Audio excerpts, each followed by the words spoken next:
এরাও শত্রু, মুখোশের আড়ালে। বলছি তুমি এক্ষুনি গিয়ে চেঞ্জ করে নাও না। এই টুম্পা, যাও ওর সাথে গিয়ে চেঞ্জ করে নাও। হ্যাঁ চলো।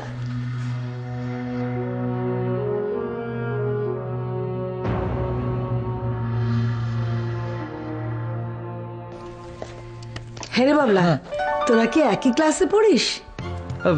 না মানে হ্যাঁ ওই আর কি। আসলে ও নতুন জয়েন করেছে জানো, আর এখনো কিছু চেনে না। ও কি জানিস তো, মেয়েটা খুব ভালো, খুব শান্তশিষ্ট। বাবলা, হ্যাঁ মা। তুই একবার আমার সঙ্গে আয় তো, তোর সঙ্গে আমার কিছু কথা আছে। মা তুমি যাও, আমি আসছি। তোদের আসল চক্করটা কি বলতো? মা মা আমি তো আগেও বলেছি, তুমি কেন শুনতে চাইছো না আমার কথা? আমি জাস্ট ওকে হেল্প করার জন্য। চুপ কর। হেল্প করার জন্য? তুই ছাড়া ওকে হেল্প করার আর কেউ ছিল না? বাবলা, বাবলা আমাকে সত্যি করে বল, হু ইজ শি? ও এই বাড়িতে কেন এসেছে? প্লিজ টেল মি বাবলা। মা প্লিজ, প্লিজ মা। মা তুমি কেন আমার কথা শুনতে চাইছো না? কেন বিশ্বাস করতে চাইছো না আমার কথা? একটা মেয়ে যা সাহায্যের দরকার ছিল, আমি সেই সময় তাকে সাহায্যের হাত বাড়িয়ে দিয়েছি। বাস দ্যাটস অল মা, আর কিছুই না। বিশ্বাস করো, আর কিছু না।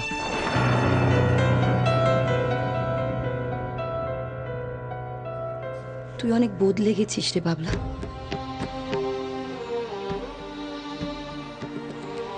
অনেক বদলে গেছিস। আরতি, আরতি, উনি তোমাকে একবার ডাকছিলেন। আমাকে? হ্যাঁ। কেন? সেটা তো ঠিক জানি না, বোধহয় শ্রেয়সীর ব্যাপারে কোনো কথা বলবেন। আমি আমি তাহলে আসি। হ্যাঁ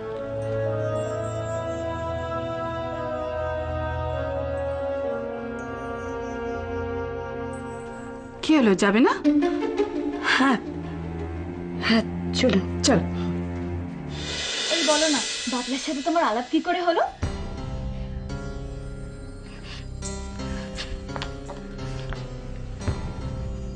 কি হয়েছে বাবলা?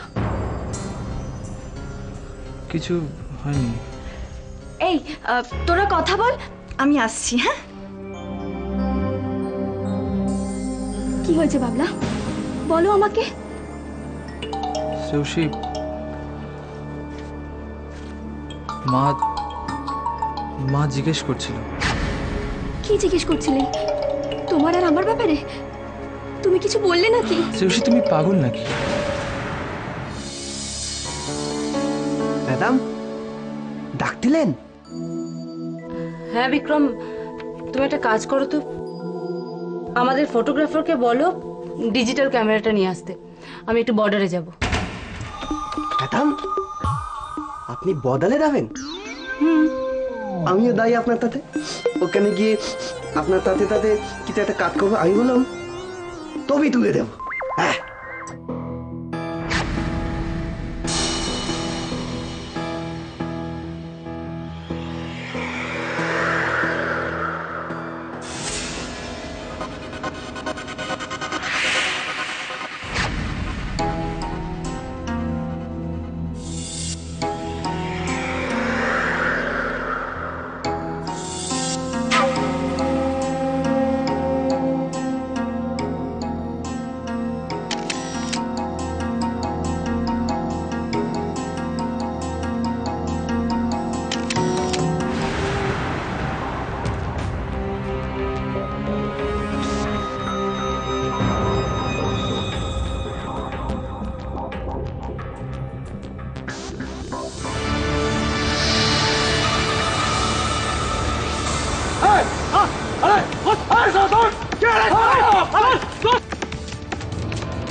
এরাও শত্রু, মুখোশের আড়ালে।